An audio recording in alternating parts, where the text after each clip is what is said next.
Здравейте, в днешното видео съм решил да направим един бърз преглед на най-новите часовници на Casio. Нека да отворим сайта и да ги разгледаме заедно, защото наистина има някои модели, които са интересни и заслужават внимание. И аз съм заредил директно страницата и може да започваме с първите часовници. Общо новите часовници са 49 на брой. Като виждам, че първо са пуснали 3 нови модела камуфлажни. Аз не съм фен на камуфлажните часовници, но нека да ги разгледаме. Това са от серията DW5600. Този е на цена 129 евро.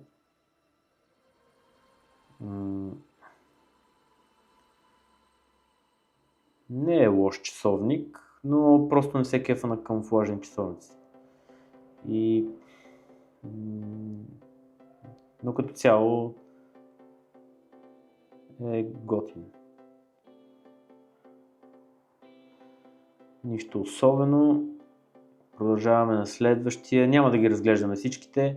Просто ще разцъкаме само сайта и ще видим по-интересните и които правят впечатление. Защото това видео искам просто да е кратко, само да ви разхода в сайта, да видим някои от новите модели и да, това е.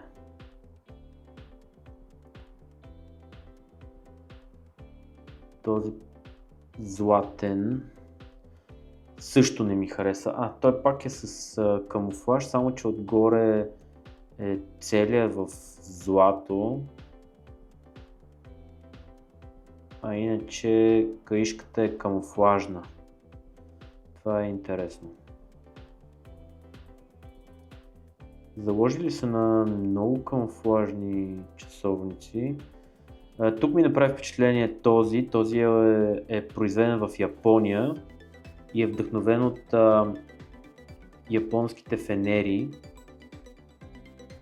Също така има надпис на канджи, който означава удароустойчивост.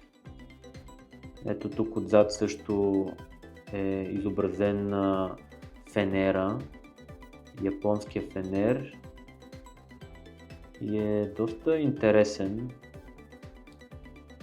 Кутията също с фенер.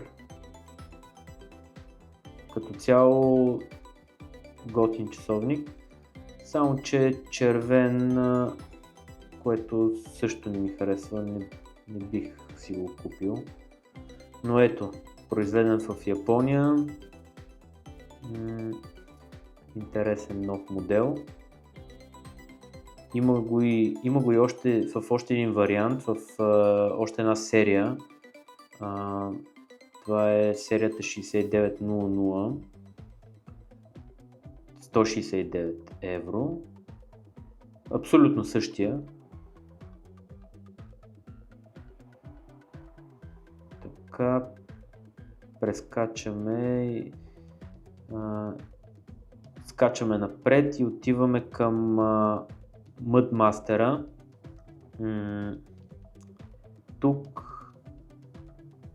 Тук имаме един нов модел Mudmaster за любителите на подобен тип часовници, тези, които се кефат.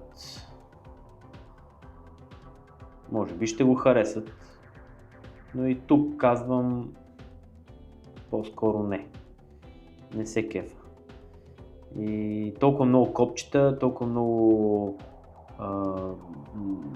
груб ми е, идва ми много грубо, не ме кефи. 349 евро. Ето тук е показано, да можеш да работиш с него, да правиш преходи с него. Окей. И да, интересен е. Продължаваме напред. Тук имаме още един Mudmaster. Ще го прескочим и отиваме към този, който е от серията GCT B1000, 459 евро. Нека да го видим и него. Интересен. Protection. Той е соларен. Интересно. Carbon Core Guard също. Да. Не е лош. След това обаче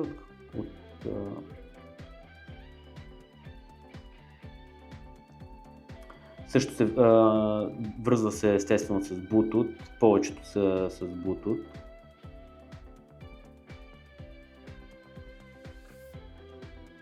Метален е.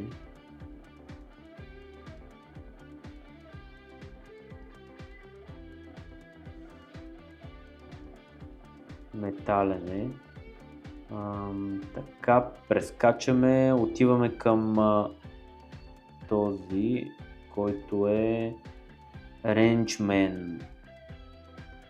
Rangeman 299 евро. Нека да го разгледаме също. Но това е за хора с по-голяма китка, защото вижте го колко е голям часовника и не е за всяка китка. Не, определено е за голяма китка, такъв подобен часовник. Също много издръжлив часовник за преходи, за всичко. Продължаваме напред с серията Edifice. Тук имаме 3 нови часовника. Може само да разгледаме. Не са ми интересни също и тези часовници. Реално тази серия не ме кефи. Strong, Light, механичен часовник, интересно. Но продължаваме с следващите модели.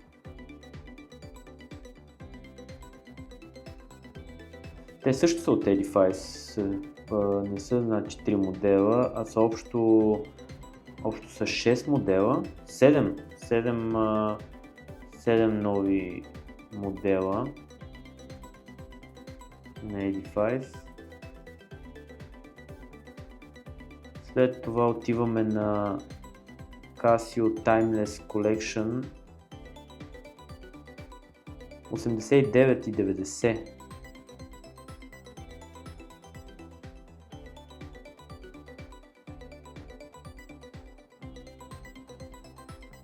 Това е малко вайб Cartier. Аз бих се замислям също да си купа подобен Casio или Seiko, който да е квадратен, но по-натам. Има го и това е с червена кожена кришка. 99,90.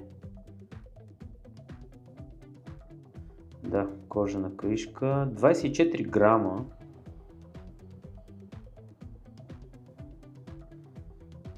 Така, продължаваме. Тук става интересно. Това е Frogman, който е лимитиран до 800 броя и струва 8800 евро. Frogman. Нека да го видим.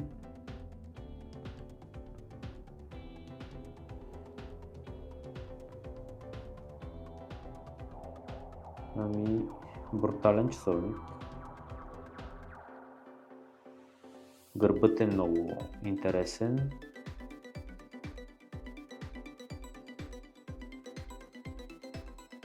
Тук показвам как е разглобен. Но виждам, че идва и с специално куфърче идва. Това също е интересно.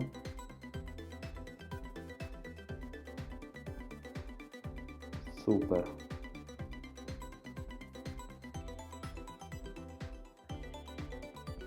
Явно това е 30 годишнина, юбилеен модел. Това е юбилеен модел и е доста як. Харесва ми. Продължаваме. Но цената му обаче е брутална, 8800 евро. След това имаме Casio и J Balvin. Този часовник го виждах някъде, дори може би в инстаграма на J Balvin. То всъщност това е пръстен. Това е пръстен. Интересно. Малък пръстен часовник.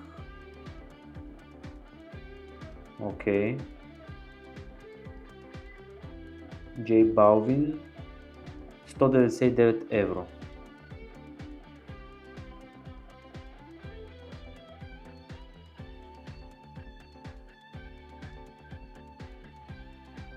G-Shock и Coca-Cola колаборация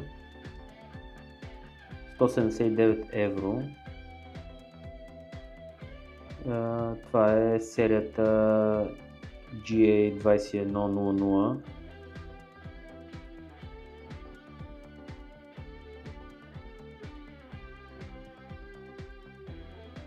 Отзад на гърба също Coca-Cola.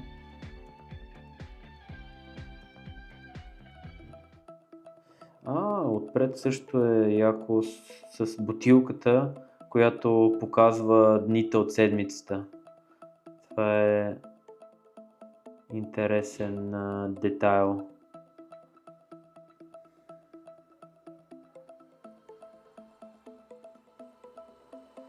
А също и кутията. Кутията е автомат за Coca-Cola.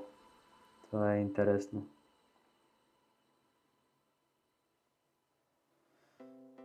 Добре. Следва този е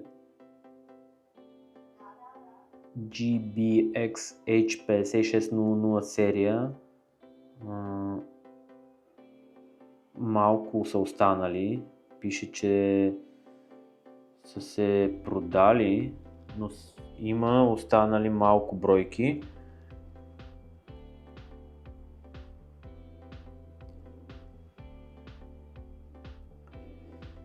Така, отиваме към винтидж моделите, които винтидж модели не са лоши. Ето този е нов винтидж модел и изглежда супер готин.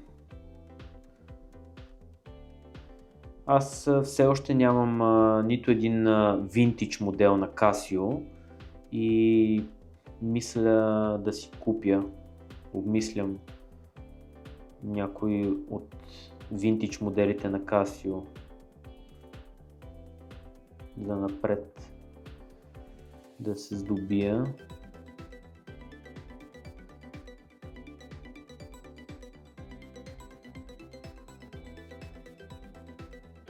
Продължаваме с още модели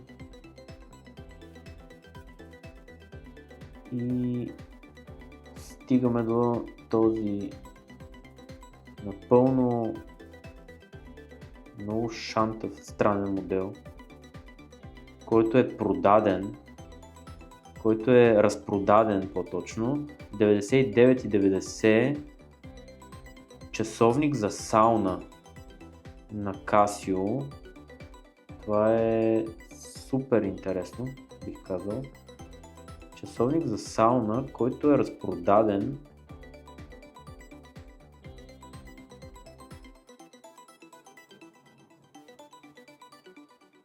Да.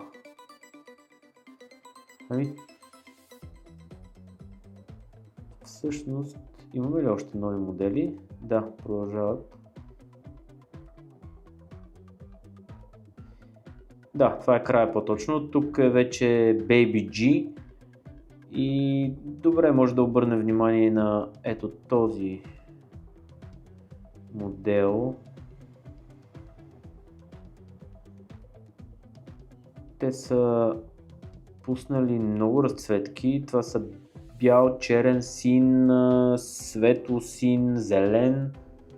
Това е модела от серията UTP 1302. 59,90 е цената.